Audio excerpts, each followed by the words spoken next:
Evil. I hope you're doing well today. I hope you're enjoying this bright and sunny Monday, which is still a little chilly, but we are looking forward to wonderful, warm weather later this week. At least I am. We have some interesting information about the Buck Squad asking for a lot more money this year for the coming year than they did for the last go around. Youngkin banning legacy admissions at UVA. I happen to think this is probably a good thing. I don't know how Jerry feels about legacy admissions at UVA. Personally, I think should probably be based on what? On merit? Merit, Yeah. Well, you know why they did legacy admissions?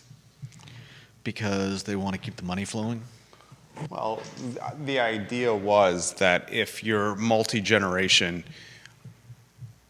university student, that you're going to have more passion for said university and more likely to donate. Yeah. And I can see that argument. I mean, when it's all said and done, they are businesses. Mm-hmm. People think that education is a public utility. It's not a public utility, and we're certainly seeing that. Ginny Hu, thank you for the repost. We appreciate you. Give the show a like and a share. Viewers and listeners, if you're watching on Facebook, give the show a like and a share. Ralph Sampson on tomorrow's program. You know he's 7'6". Man, Ralph Sampson on the Jerry and Jerry show tomorrow at 10:15 a.m. that's like two Judas. That's no. Genuinely. I mean, he's 2 feet taller than us, though. Yeah. 2 feet taller than us. Word on the street is Bubini, the great Giardini and sidekick Bubini may be on the program later this week. We'll see what costume Bubini and Giardini will be wearing. Look at the screen for today's headlines. John Blair, thank you for interacting with the program on LinkedIn. We very much appreciate you. Vanessa Parkhill, thank you for interacting with the show on the I Love Steve-O Facebook group. We very much appreciate you. We work hard for you. The only thing we ask in return is a like and a share. Donna Price, welcome to the program. Thank you kindly for watching the show. We appreciate you. Donna Price, Holly Foster, and Henrico. Neil Williamson, the president of the Free Enterprise Forum, Bob Yarborough and Redfields, hello and welcome to the show. Katie Pearl, the realtor extraordinaire, welcome to the program. Thank you kindly for watching. Kyle Irvin, the fantastic communications director for the Charlottesville Police Department. Thank you for watching the program. We very much appreciate you. Trip Stewart, the real estate investor, hello and welcome to the program. Are you ready to rock and roll, my friend Judah Wickauer? I think so. All right, we can rock and roll when you're ready. Carol Thorpe, hello. Thank you kindly for watching the program in the Jack Jewett District of Albemarle County. Very much appreciate you, Miss Thorpe. Quiet on the set. I do enjoy the quiet on the set, even though it's just you and I in the studio. Liza could be loud. Yeah. Guys, welcome to the I Love Seville show. My name is Jerry Miller. Thank you kindly for joining us on a Monday afternoon. We have a busy schedule or slate of news today on the I Love Seville show. Take a look at the screen for today's headlines, and I have a programming note for you guys. We're very excited about this. Ralph Sampson, I'd say the greatest Virginia basketball player in Wahoo history, will join us in studio tomorrow at 10:15 a.m. on the Jerry and Jerry show. Ralph Sampson in the house, 10:15 a.m. on the Jerry and Jerry show. 7'6" Ralph Sampson next to 5'8" yours truly. And Judah, your height roughly Probably 5'5", 5'6". 5'6", Judah Wickauer. So he's got 2 feet on the director and producer of the program, almost 2 feet on me. I'd say Hootie Ratcliffe is what? 6 foot? 6 foot and change? Maybe. Yeah, he's We'll talk a lot. Tall, but not freakishly tall. Ralph Sampson's got, obviously, the Ralph Sampson Tap House. He's got an ownership stake in the White Spot on the UVA corner. He is launching a number of businesses, Mr. Ralph Sampson is, and will spotlight the basketball player turned entrepreneur on the Jerry and Jerry show tomorrow. He'll spend a good portion, if not the entire show, with us tomorrow. Be sure to get some photos and maybe a signed basketball. One other item out of the notebook on the UVA sports front. The football team has lost linebackers coach Clint Sintum. Clint Sintum is going to Illinois. This should concern a lot of us. He's 38 years old. He spent the last 4 seasons at UVA, which is his alma mater. He was a fantastic linebacker for Virginia football. Had a cup of coffee in the National Football League, Clint Sintum did. And why this should concern us is Mr. Sintum is going to a program in Illinois that isn't even a major player or major contender. He's leaving a Virginia job for a lateral move at Illinois, where he's basically doing the same thing. He's leaving his alma mater. He's leaving the place he's called home for the last 4 years as an assistant coach. He's leaving a town in Charlottesville where he walks on water, and he's heading to Illinois to coach a football team with the Fighting Illini that, frankly speaking, are an afterthought. This is something that is directly correlated to the coaching pay scales at the bigger conferences like the SEC, the Big 10, Big 12, when compared to the University of Virginia. The TV revenue is giving these schools in conferences outside or competing with the ACC more opportunity to pay head coaches and assistant coaches more money. And Virginia just lost a valuable member of its coaching staff. Of course, this show is live from our studio on Market Street in the shadows of Thomas Jefferson's University, less than 2 miles from the Rotunda, John Paul Jones Arena and Scott Stadium, a hop, skip, and a jump from the Charlottesville Police Department, and a block off the downtown mall, the Albemarle County Courthouse and the Charlottesville courthouses. We're smack dab in the middle of everything. I want to take a look at the budget for Charlottesville City that's percolating with council and with city staff. We highlighted the tax increases that are on the near horizon: meals tax, lodging tax, and real estate taxes. It's going to be more expensive to live in the city, no question about it, for fiscal year 2025. But Sean Tubbs of the Community Engagement Substack, Sean Tubbs, his content's fantastic, and we encourage you to support Sean Tubbs. He takes a look at the fiscal year 2025 budget and the recommendations that City Manager Sam Sanders is making for nonprofit fundraising or nonprofit funding increases. A couple jumped immediately out to me. For example, the Buck Squad in the fiscal year 2025 budget is going to jump from $161,000 in city funding to $456,000 in city funding. That's an increase of 183.22%, Sean Tubbs reports. New Hill Development has an increase of 185.71% year over year. I mean, this is just astronomical increases for funding of nonprofits. And we'll take a look at what Sean Tubbs is reporting on his community Substack. I encourage you to support him. Part of Lloyd Snook has made the comment before on this network that nonprofits in this community find other ways to potentially fund your endeavors. There are so many nonprofits in the city with their hand out asking for taxpayer money. We'll take a deep dive on that on today's program.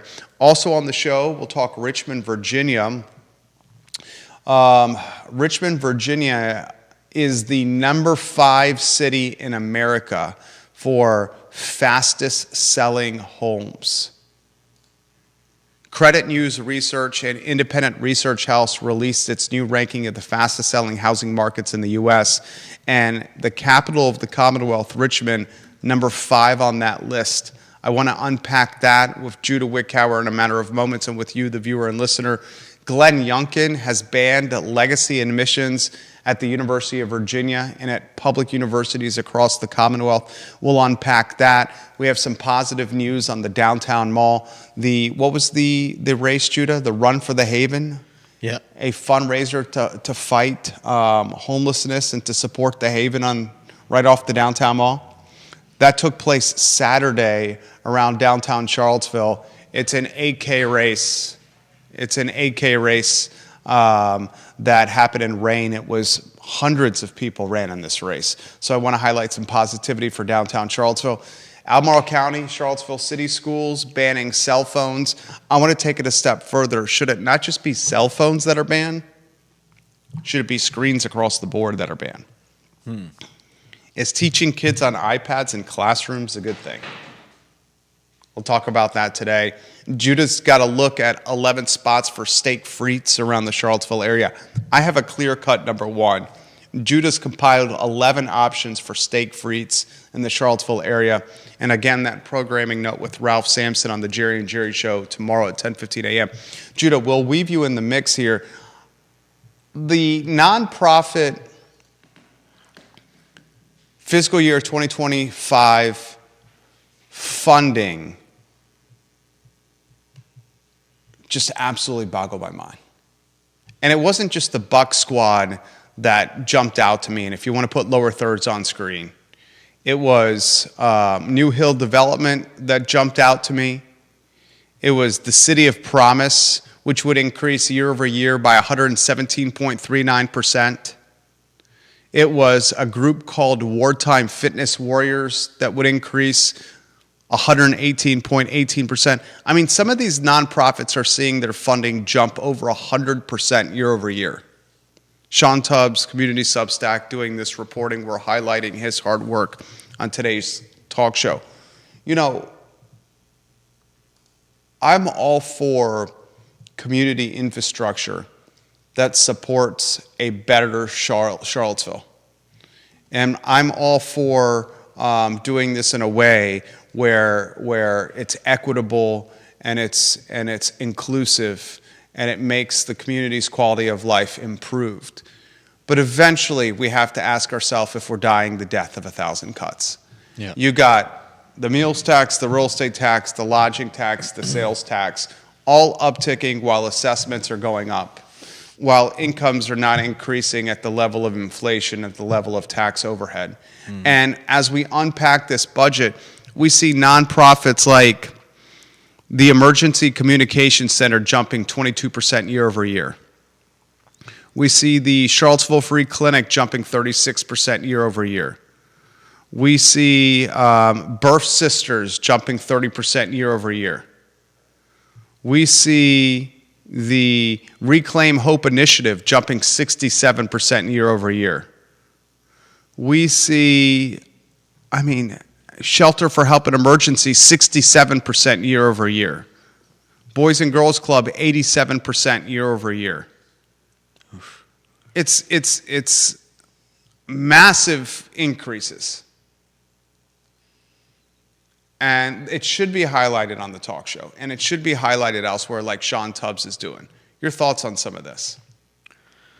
Yeah, I think we need to, obviously, we need to taper. We can't just give everybody as much money as they want. I mean, that should be obvious. But I think we need to, I don't know.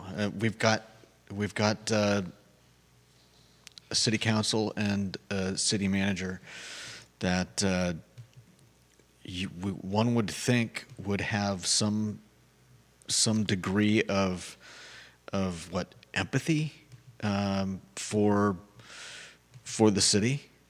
Is supporting nonprofits empathy, or is keeping the city affordable for its citizens empathy?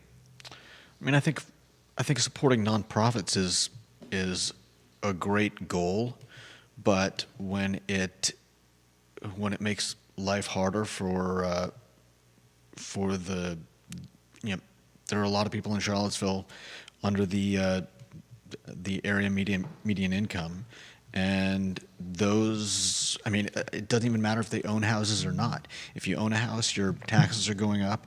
If you're renting, then your landlord's taxes are going up, and likely you're going to see that covered in your next rent increase. On top of that, we're going to be raising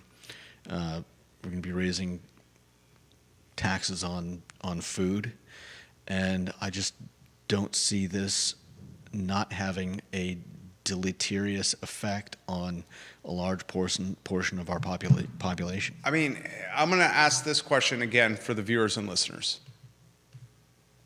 Is nonprofit support to the tune of many seeing their funding jumping 100% or more year over year, is that a better Charlottesville, or is a better Charlottesville keeping the ecosystem affordable for its residents?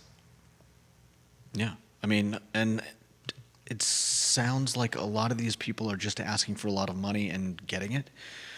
Why not temper that? Why not, if we're looking for, $2 million more for this and $2 million more for that, why not just say, look, we can't give you the $400,000 that you're asking for, just as a for instance, but we can give you $200,000.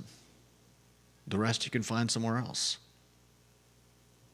There's got to be a lot of cuts you can make in, just the few nonprofits you mentioned earlier. Take a look at what Sean Tubbs is reporting, guys, on his community Substack. It's very much something that I think is flying under the radar, and that's why I think Mr. Tubbs is reporting this with his platform. It is worth digesting and understanding and reading. And it's worth asking questions. Yeah. And I don't think there is necessarily a right answer. There might be an answer that's a little better than others, but I'm going to, as I change gears to a different topic, I'm going to ask you this question. What is best for Charlottesville? A extremely well-funded nonprofit ecosystem, or offering affordability for taxpayers and residents and citizens and owners and renters in Charlottesville? Because what's the saying? You can't have your cake and eat it too? Yeah. This is a perfect example of it today. Richmond, Virginia, as you're changing lower thirds, Judah, and I really want you to, be focused on those lower thirds. I've gotten that from a lot of viewers and listeners. They like seeing those on screen. Number 5 right now, according to the Credit News Research, an independent research housing data firm, it released its new ranking of the fastest selling housing markets in the United States. Here's the top 10. Hartford, Connecticut, number 1. Rochester, number 2. Syracuse, number 3. Harrisonburg, Pennsylvania, 4. Richmond, 5. Grand Rapids, Michigan, 6. New Haven, Connecticut, 7. Boston, Massachusetts, 8. Wow. Columbus, 9. Columbus, Ohio, and Worcester, Massachusetts, 10. So a lot in the Northeast. Hartford, Connecticut, number 1, Northeast. Rochester, New York, number 2, Northeast. Syracuse, New York, 3, Northeast. Harrisburg, Pennsylvania, Northeast. The first 4 are Northeast. Then you add New Haven, Boston, and Worcester, Massachusetts. 6 of the top 10 fastest selling housing markets right now in the United States are all in the Northeast. Interestingly, Richmond, Virginia is in the 5 slot. Why do you think Richmond, Virginia is in the 5 slot, Judah? I have some ideas. I'm curious of your perspective here. Could it be the job market there? I honestly don't know. I think it's job market. I think it's the affordability. I think it's the proximity to other markets. I think it's the big city, small town flavor of Richmond. I think it's a number of reasons. If you had any opportunity, my wife and I enjoy going to Richmond to spend some time in RVA in Richmond, do it. It's fantastic. Jackson Ward is a fantastic neighborhood. Shockoe Bottom, Shockoe Slip, Carytown, all fantastic neighborhoods that I would recommend going to. We've stayed in the Linden Row Inn and had ample walking around Richmond and the neighborhoods close to it. We've stayed at the Berkeley Hotel and have enjoyed walking up and down Shockoe Bottom and Shockoe Slip. It's a great little getaway if you want some time away from Charlottesville for a period of time. But Richmond right now, the housing market is on fire. Housing market here in Charlottesville, I don't want to say it's quieter, but the inventory is not moving at the speed of Richmond. And some of the higher price points are not moving at the speed of some of the other markets. Vanessa Parkhill, I'll get to your comments here. Derek Bond, I'll get to your comments. I got your text. Derek Bond, I will follow up with you following the show. I found it interesting that it was the 5th fastest selling housing market in all of the US of A, Richmond, Virginia. You would, I think, very much enjoy Richmond. Hipster feel, big city, small town, incredible walkability, fantastic restaurants, excellent nightlife, bars galore, music scene, fantastic. We really like the walkability, shopping, distinct neighborhoods, very close or adjacent to each other, neighborhoods that you can walk from to the other easily. Bright future for Richmond. Anything you want to add on that one? I'm not really all that surprised when you put a lot of the things together that have been happening around the United States, from from people leaving the West Coast in droves, and then when you think, where are they going to move? The East Coast makes sense, and Virginia's a great state, and I think it has not had some of the issues that some other states have had, like New York and New Jersey, and I think the affordability is still somewhat decent here, and so I'm not really surprised.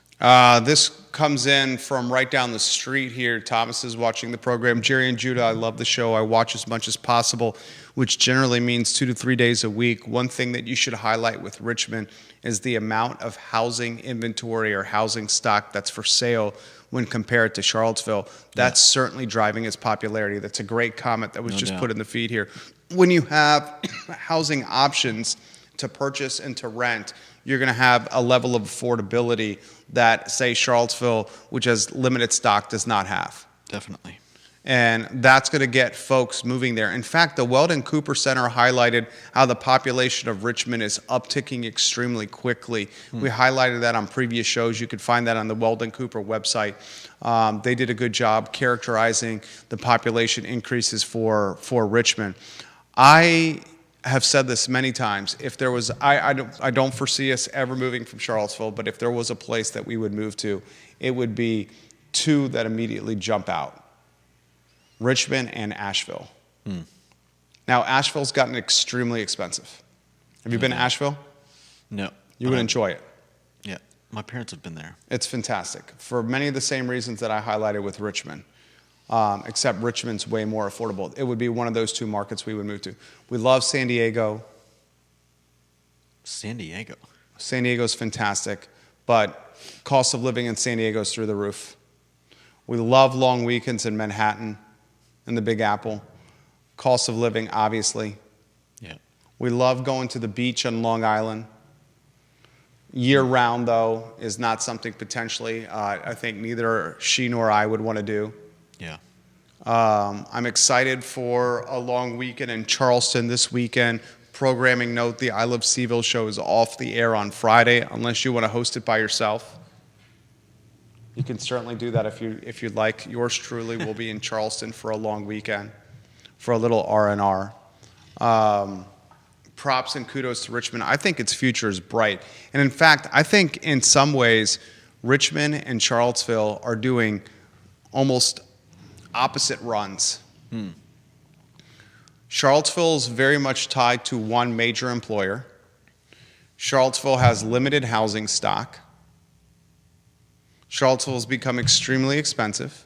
Yeah. Richmond, more than many, many employers. Not one dominant one. Right. Richmond, considerable housing stock. Richmond, considerable affordability. Job opportunities galore in Richmond. If you have a chance to work hybrid or remotely, you're going to check some of these boxes and target an area like this to move to. Yeah, definitely. Follow it closely. You highlighted Youngkin banning legacy admissions, if you want to put that lower third on screen. You were in favor of this. Vanessa Parkhill says this, and we can get Vanessa's photo on screen in a matter of moments if you want. Vanessa Parkhill, one of the key members of our family. She says, I'm not sure if I have an issue with the legacy concept. My dad went to a smaller teacher college, but I wanted the big life at Penn State. Mom and grandparents did not go to college. My kids would have loved Penn State, but we couldn't justify the out-of-state tuition. Also, lots of kids want to choose their own path, so it may not impact admissions as much as some people think. Now, if Legacy was giving my kids admission that gave me a big tuition discount, that would have been a different thing. Here's the thing, Vanessa, we appreciate your comments. I'm torn on this. My dad went to UVA, I went to UVA, my brother went to UVA. Would love if our boys went to the University of Virginia as well. Certainly to keep them close to us because we love seeing and spending time with them. I'm also a merit-based guy. I'm a guy that's based on proof of performance. And if two people are even, or if one person is slightly ahead of the other, and the person gets in because of legacy over one that has more merit or a stronger resume, that would irritate the hell out of me, even if it was one of our boys. Yeah. I say it all the time to our oldest son. You know, in fact, we have a little sign in his room that says this. What does that sign say in his room? It's like,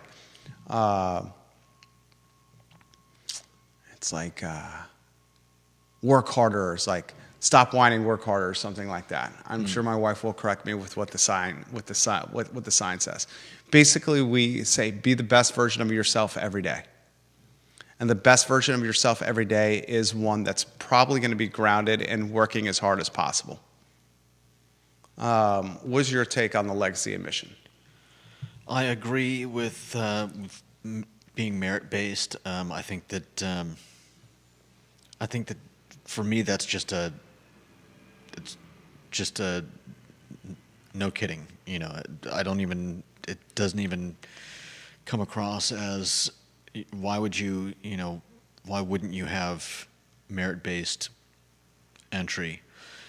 Additionally, I think that I appreciate I think moving around a lot when I was younger. Yeah, you've moved quite a bit. Where have you moved to? Affected the way that I see everything. Things. Yeah, I mean, you went from Santa Barbara to Los Angeles to Portland, Maine to. Why the cross country move? I don't think I've ever asked you that. You know, we followed a bunch of the people in the church that was a part of Santa Barbara life. I was born into a church in Santa Barbara. They moved from Santa Barbara to Maine?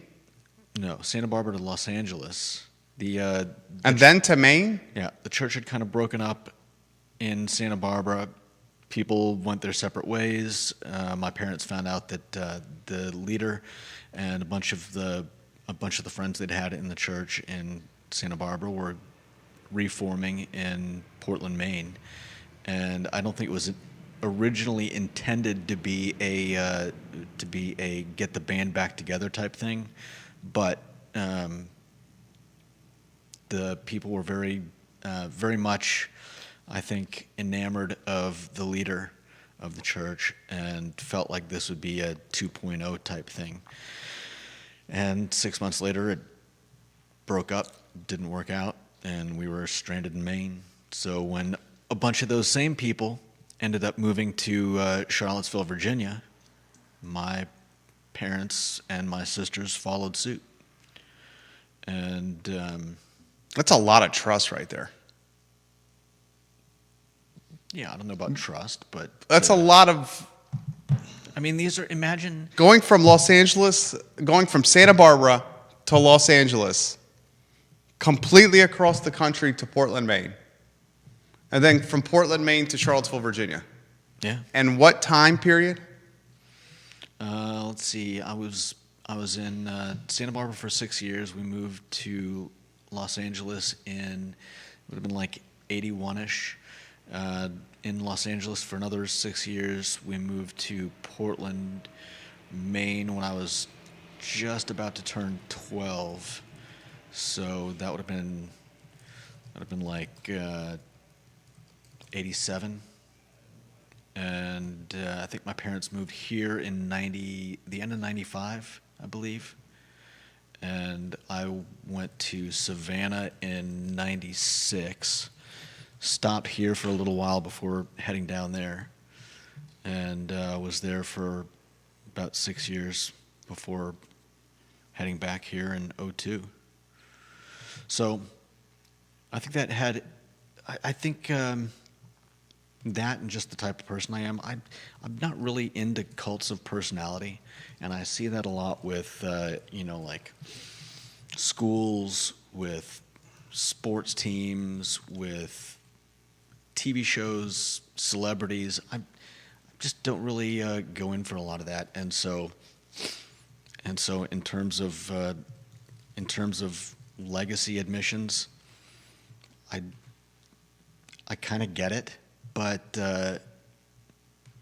I would want my child to go where they felt most comfortable, where they thought they would be best served in their teaching, and My wife texts me, and that sign says, in my brother, in my our oldest son's room, it says, "Nobody cares. Work harder." Literally, the sign says, by his light switch, "Nobody cares, work harder." Carly Wagner says, "Charlottesville speaks a lot about diversity, but it is one of the most gentrified cities she has ever seen. yeah, no doubt. Richmond has amazing diversity." And Carly Wagner, if you want to get her photo on screen, says, "I'm glad legacy admissions are going away. Everyone needs to earn all things they want in life." I'm of that mindset as well. I really am of that mindset. It's the sign. Nobody cares. Work harder. Carly Wagner, number 3 in the family, her photo on screen. Albert Graves, watching on Twitter. Albert Graves says this. He's number 7 in the family if you want to get his photo on screen. How can it be equitable and inclusive with all this money going to nonprofits as the personal property tax continues to rise and most blue-collar workers are being forced to leave their hometown and start all over when most of them should be looking to retire? I agree. That's why we brought up this point. Yeah. Is it not a catch-22, or is it even in the category of hypocritical? I get wanting to support nonprofits, but not at the cost of your citizenry. He follows up with this question: how much of the funding for the nonprofits are nonprofits that are trying to target and address the affordable housing problems that are definitely a major issue within the city? Think about that. Unpack that one. It's a great question. Unpack that question, what he's saying right there. It's a great point. I mean, it's like a circular insanity. You tax the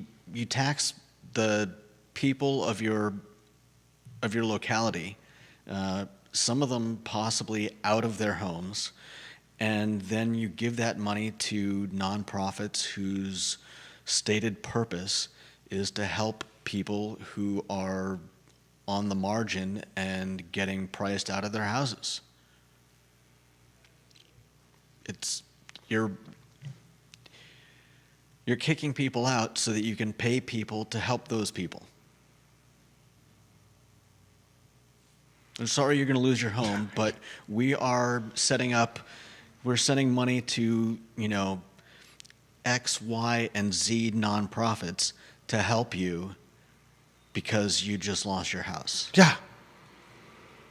Yeah, John Blair, I'm going to get to your comment here in a matter of moments. Another thing that I find frustrating on this front is the tax relief offered to keep gentrification from happening is as poorly a marketed and branded and advertised tax relief program as you will find. I believe it. I could fully understand 100% of people needing those services having no idea they're out there. Right. No idea they're out there when the window exists. Yeah. What they have to do to get the relief. Like, shouldn't part of the relief be getting it to the people that need it without them having to jump through hoops and figure out where and how to get it? 100%. Like, there should be, rather than some of these nonprofits, there should be a part of, I don't want to expand the government. There should be a banner hanging across Market Street. There should be somebody. An airplane with the banner running behind it. If you want to. A social media campaign, a boosted post social media campaign. If you want to spend money on something, why not spend money on a position that will connect those people to the resources? Or if you want to spend money on something, why not expand the window of the relief? That too. Why not make the relief more available to others? Why is there even a window in the first place? Why is it? Is that some kind of? Is it a test? Why is it so narrow, the criteria for the relief? It gets back to what we talked about last week. UVA spending $20 million a year for 200 and some staff members. 253, I think, was the exact number. Sounds UVA right. is spending $20 million a year for roughly 253 staff members, including one that's making well over $500,000 a year for diversity, equity, and inclusion efforts. And we said on the talk show, why not fund $450,000 a year scholarships and offer them to students of color, as opposed to employing people to lead a charge for diversity, equity, and inclusion? The same thing for the City Hall, that mindset. Why not, instead of funding nonprofits that are trying to move mountains to create affordability, why not take that money and actually expand the tax relief program that directly will cause affordability? Yeah, exactly. It seems like such common sense, but common sense does not seem to. Oftentimes, the government, and I'm not just picking on Charlottesville here, but lots of times the government response or the government idea of how to get something done is to first spend outrageous amounts of money hiring outside help to do some type of study, and by the time like an affordability study, and by the time you're done paying this outside interest group to the come problem has worsened, or the problem has completely changed. And you could have just tossed that money in the general direction of the problem and at least done some good, rather than spending it on years of random studies. A perfect example of that is Albemarle County Public Schools hiring outside third-party consultants to figure out why many of their minority children, third graders, are struggling at reading. Why that's done is to create or insulate superintendent's office and administrators from being the source of the problem. This is what the third party told us to do, the consultants. Yeah. So this is the path we followed because this is what they told us to do, as opposed to creating the path themselves. If it doesn't work. Let's get to John Blair, number 2 in the family, his photo on screen. He highlights a good point. In terms of banning legacy admissions, did UVA actually have legacy admissions? I have been told that for over a decade, they've told prospective students that the school does not give any plus factor if your parents went to UVA. I don't know about if multiple generations went to UVA, but the statement about parents attending UVA has been stated at the tours for a very long time. That is correct. Youngkin is making it official by signing this bill banning legacy admissions at public universities. It was unanimously endorsed by both chambers in the General Assembly. Now it's in writing. Mm-hmm. To say that it did not exist, I don't know. I mean, if someone's a big donor and is willing to donate significant money with the condition that children are allowed in the university, I would bet that's happening. It's hard not to bet that's not happening. Your finished thought there. And John, I will say this. I loved the secret potion you drank at a recent Cub Scout get-together that was filmed on social media on your wonderful wife's Facebook page. John, as a fundraising effort, if the Scout group reached its fundraising goal, agreed to drink a secret potion as a motivator for the Scouts to reach the fundraising goal. And he did it with courage and with gumption and with chutzpah. So John Blair, very much enjoyed seeing that video on your wife's social media page. Bill McChesney giving you some props. If we get Bill McChesney's photo on screen, Mr. McChesney's 15 in the family. He gives Judah props, and he says this: Charlottesville is becoming Vail, Colorado. I've said Charlottesville's a menage a trois between Greenwich, Connecticut, Vail, and Austin, Texas. If Austin, Texas, Greenwich, and Vail had a baby, you would get Charlottesville. Interesting. That's what I think you would get. Philip Dow of Scottsville watching the program. My parents are not going to be able to keep their home because of the taxes. Looked into the tax relief, and based on their investment, they will not be eligible for the relief. I'm sorry to hear that, Philip Dow. I'm sorry to hear that. Randy O'Neill watching the program. Is Randy O'Neill ranked in the family? Let me see. Not Rob Neal, Randy O'Neill. We do not have... Randy O'Neill, you're going to come in the poll at 46 in the family. Let's get Randy in at 46. Derek Bond, amen, brother. I'll get to your comments in a matter of moments. Randy O'Neill says this: you are now on the I Love CVille viewer listener power rankings, Randy O'Neill. ilovecville.com/viewer rankings. Mr. O'Neill says the original developer of RVA, Tom Farrell, led search for school superintendent. They started Foundation Next Up, received $450,000 a month for 5 years. It's nuts, $250 per hour per student for after-school programming like a cooking class or ballroom dancing. Enrollment low, consistently no measurable academic, health, or safety outcomes. The lab schools are the next fraud. He says UCrops owns Fitness Warriors. Randy, if you offer more perspective, I'm happy to relay it on air. I see you often comment on the show, and now you're on the I Love CVille viewer and listener power ranking. Derek Bond says government is not the solution to these problems. Mr. Bond, the restaurateur, is 30 in the power poll if you want to get his photo on screen. Vanessa Parkhill says this on LinkedIn.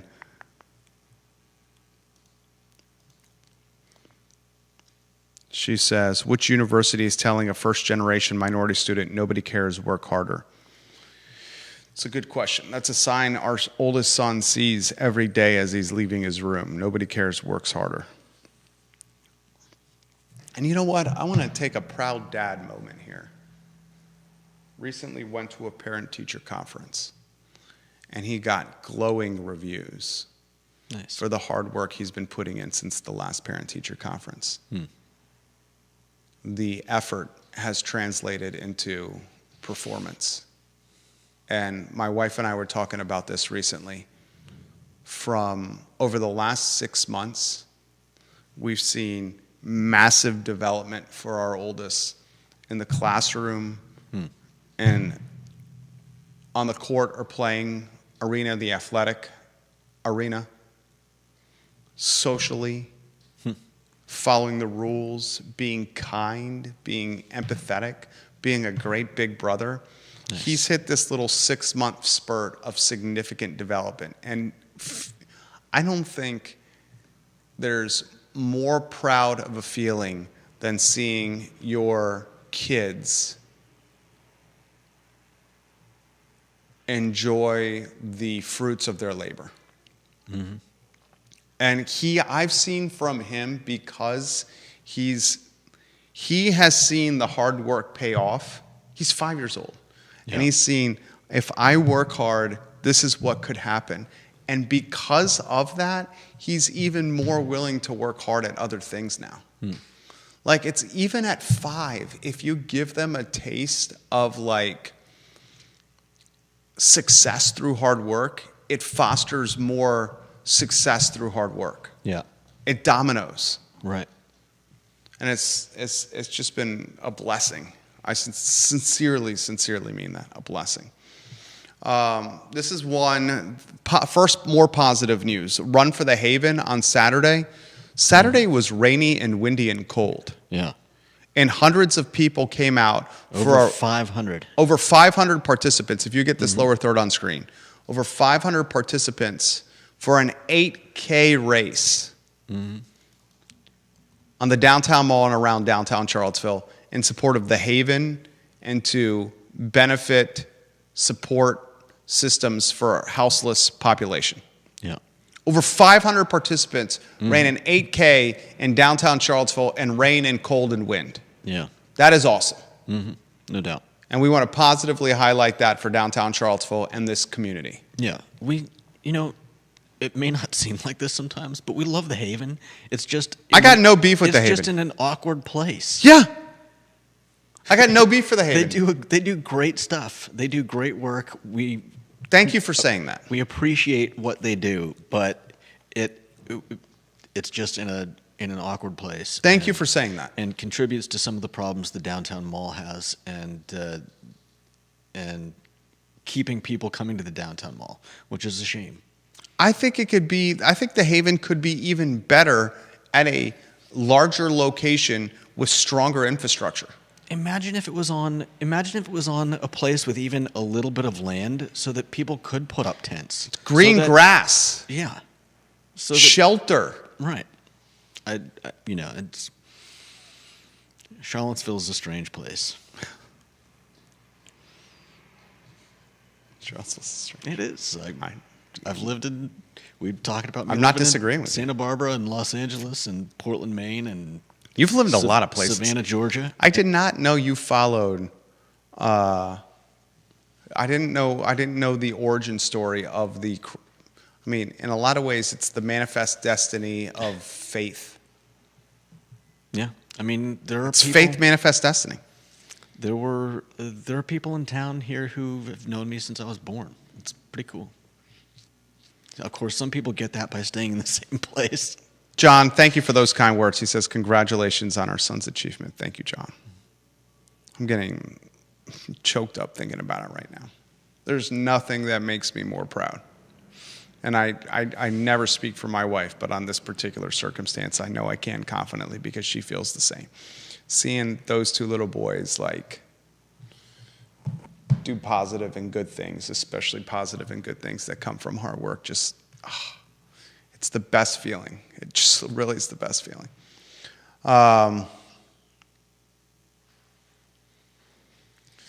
Kathy Carpenter, welcome to the program. Very much appreciate you. Albemarle County, Charlottesville City Schools banning phones. These bags you put them in. Parents are torn on this. If you want to get that lower third on screen. Parents are torn about this because they feel it's a safety concern. That's nuts. You're not buying that, I know. I'll give you an opportunity here to explain why you're not buying that banning cell phones at schools is a safety concern. I'm also not buying it. The theory is that if they don't have children, their phones in their possession, then parents will not be able to reach them during times of potential distress or duress or danger. When did that become like a right that parents have to be able to call their kids on a cell phone anytime during school? That's nuts. Call or text. FaceTime. Are more people crazy. FaceTiming than calling now? Would you prefer a FaceTime or a phone call or a text? For me, it's clear cut this order. Text, and it's not even close. Mm-hmm. The only person I really want to FaceTime or call, if it's not business related, is my wife. Yeah. I desperately FaceTime her often while at the grocery store I did yesterday at Costco when looking for something or trying to figure out what was the right item to find from the shelf. I FaceTime her and ask her for help. Drives her crazy.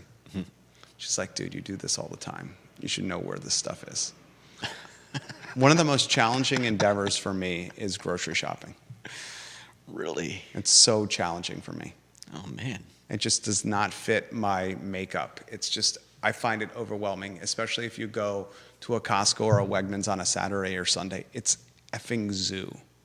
It's like ants marching. I'm serious. I believe it. I would go text, then a very drop off after that is phone call, and then FaceTime last. FaceTime last because it's this level of intrusion that where you're like, you have to look okay. Yeah. Can you do it from your car? Do I look all right? Is there anything? Is there anything in the background? Yeah. What if I'm driving? Are they okay with it? You know, students, schools, and I'm going to take it a step further. Should all screens be banned? We're in the iPad era of education. Yeah. Is there really anything to be learned using an iPad? Thank you. Or is what's learned doing an iPad just furthering screen addiction? That's what I think. Even if it's not furthering screen addiction, I don't know what the benefit of having them is.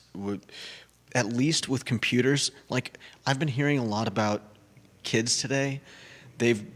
People thought that they were going to be the computer generation, and so if I'm not mistaken, a lot of schools have pretty much stopped teaching kids computers, thinking, oh, they're just going to naturally know how to use them. But then when kids get into a place where they need to use a computer, it turns out they have no clue what's going on. They're worse than our boomer parents who didn't grow up with computers. Boomer parents getting some shade from Judah. Go ahead. Seriously, they're like, kids have no idea. You give them a computer and they don't know what to do if there's no app for what they want to do. I'm not joking. It sounds like a joke, but literally, if there's not an app to open up, they don't even know how to use browsers. Like, if you ask them to Google something, they're like, what's Google? Like, they're used to just having an app to get all their information, to do, whether it's, I don't know, it's insanity. And so I think, yeah, take away their phones, take away their tablets, their iPads, and start teaching them how to work a computer, and start teaching them to not be 100% reliant on these little screens. I mean, they're great tools. Is a computer not a screen? They're great. These are great tools, but they need to remain a tool. One of my favorite things about how our kindergartner is enjoying school time. If it's rainy or snowy or cold or muddy, still go outside. They're encouraged to play in the mud and get dirty. Yeah. There's rain boots and a raincoat that's stored on site to encourage outside activity during far from perfect conditions on the playground. Nice. And even though I'm a smidge OCD with cleanliness, seeing him come home with dirty pants and dirty shirts, and I am so OCD with cleanliness that I take his shoes and I wash them once or twice a week. Either scrubbing the rims of the shoes to make sure that they're clean and pearly white, or literally washing them, taking them out, and putting over the vents on the floor so they can dry overnight. Mm-hmm. But knowing that he enjoys playing outside and getting dirty and has outside and playground time is, especially for the Miller boys that are high energy, is crucial. We just do not have the DNA makeup to sit in one spot on a screen long term over the course of a day. Yeah, I mean, it turns us into terrible people. I loved sitting at home and reading a book and listening to music, but at the same time, I would 100% get out there and go barreling through the woods just to go out and have fun. There it is. Ban them, not just the cell phones, Yeah. but screens across the board. The iPad era is not beneficial. We're going to look back on the iPad era of education, of teaching young Gen Zers and Gen Alpha, and we're going to be like, we made a mistake with the iPad era. No doubt. I want to see hallways and cafeterias where preteens and teens are not text neck, head down on a screen, but actually talking and interacting with their peers. Yeah, where they're not holding up their phone to record Fights. something like a fight, or and I think and that feeds into this this problem with popularity. Everybody's looking at everybody else and What is everybody else popular now? Is popular now having a boatload of friends in real life, or is popular now having a boatload of followers on TikTok or Instagram? Right. No, seriously. What is considered popular in 2024? I think that's the scary part. Is a lot of kids believe it's having having a high like or a high Follower count? That's terrifying. And Popularity in 2024 is having followers on Instagram and TikTok, not having friends in real life. Think about that and unpack that, people. And on top of that, kids are looking at other people's accounts and seeing, okay, well, I'm never going to be this good looking, this popular. I'm never going to have these, vacations as good as this. Everything is, you're basically comparison shopping your personality and look and life, which is sad. Albert Graves has some strong comments on today's talk show. He says, why has the criteria for tax relief not changed as the median income has changed? What used to be middle class in Charlottesville is now considered at or below the poverty level. But the supposedly relief nonprofits say you make too much for help. That's a great comment. Yeah. I quote retweeted that one. And he also says, with his kids from kindergarten through 12th grade, kids are equipped with either tablets or computers, and he's starting to wonder if textbooks even exist anymore. I mean, not that I'm certainly not gonna tout textbooks. In a lot of cases, I feel like they were overpriced and A racket? yeah. But How about the fact that we used to, in our LL Bean backpacks, carry 50 pounds of textbooks when we were 11 years old? I don't know that I ever had 50 actual pounds. Dude, I of had textbooks. so many textbooks in my LL Bean backpack and carried them around from class to class as 11 and 12-year-olds. I'm shocked that I don't have scoliosis or spine issues associated with carrying textbooks as an adolescent. What doesn't kill you makes you stronger. I guess so. Carly Wagner says, amen, Jerry. She agrees. I mentally cannot go grocery shopping with 3 children. Her husband does all the grocery shopping aside from pickup orders. And she goes text, phone, FaceTime. She hates seeing herself on FaceTime. Yeah. FaceTime is so intrusive. And Randy O'Neill, who's going to be in the viewer and listener power ranking, he's going to check in iloveseville.com/viewer rankings at 46 in the polls. He says, Jerry, tell your listeners who attended Stone Robinson Elementary from 2009 to 2014 or lived in the West Haven community from 2008 to 2015 that bike guy, him, sends love and peace. He's the guy with the big white bicycle trailer. Randy O'Neill, welcome to the family. All right, a couple of items here. I got a conference call I got to make in about 5 minutes. Tomorrow on the show at 10:15 a.m., Ralph Sampson. If you have some photos for steak frites that you can put on screen, Do you have those that you can show? A couple of them? Sure. Ralph Sampson, 10:15 a.m. tomorrow, the Jerry and Jerry Show. He's going to be in studio.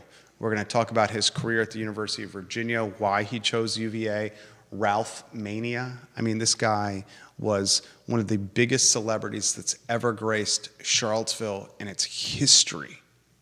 National media swarmed Charlottesville. There were times when Ralph Sampson could not even go to class as a student at UVA. He was that famous, and he was mobbed by people as if he was Taylor Swift.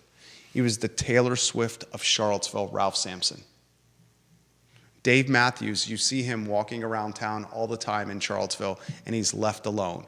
Ralph Sampson could not do that when he was a student at UVA. They went on the roof of U-Haul and painted the house that Ralph built. They literally snuck on students on the roof of University Hall and painted a homage to Ralph Sampson. Homage. He's in studio tomorrow at 10:15 a.m. We'll talk about Ralph as he's evolved into an entrepreneur and businessman on the talk show tomorrow at 10:15 a.m. Ralph Sampson's Tap House, The White Spot, and a number of other amazing things that he has done. Steak frites. I love steak frites. Mm-hmm. My personal favorite steak frites are the ones that are at Petit Pois. And I notice on iloveseville.com/Seville Steak Frites. If you want to check out the story, iloveseville.com/Seville Steak Frites, that you have the Petit Pois Steak Frites at number 4, but you have some amazing ones on this list. Yeah, no doubt. Here's these are 3-notched. 3 notches on screen. Okay. Let's see. The 3-notch ones look amazing. 3 notches food is very good. No doubt. A Minuteman and brunch at 3-notch, or a Minuteman and a steak sandwich at 3-notch. These ones are Petit Pois.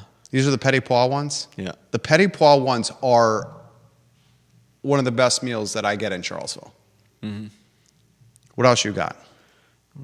I have not had the Black House Steakhouse. I'll tell you the ones that I've had. I've had the steak frites at Oak Heart Social, which is number 2 on your list. I've had the steak frites at Petit Pois. That's Oak Heart. You got Oak Heart on screen? He's got Oak Heart on screen now. I've had the steak frites at Bizou. I've had the steak frites at Timberwood Tap House. I've had the steak frites at the Fitzroy and the steak frites at the Local. This is a fantastic list. iloveseville.com/Seville Steak Frites. That's Fitzroy. Fitzroy's on screen. Yeah. Any closing thoughts for your fans, Judah Wickower? Carly and Philip, thank you for watching today's program. You made it fantastic. Vanessa Parkhill, you made it good. Bill McChesney, you made it good. Logan Wells, Claylo, hello. Randy O'Neill, welcome to the family. Derek Bond, you made the program great. Albert Graves, you made the program great, just to name a few. Any closing thoughts there, J-Dubs? Believe Mayor Lloyd Snook watching the program. Oh, excuse me.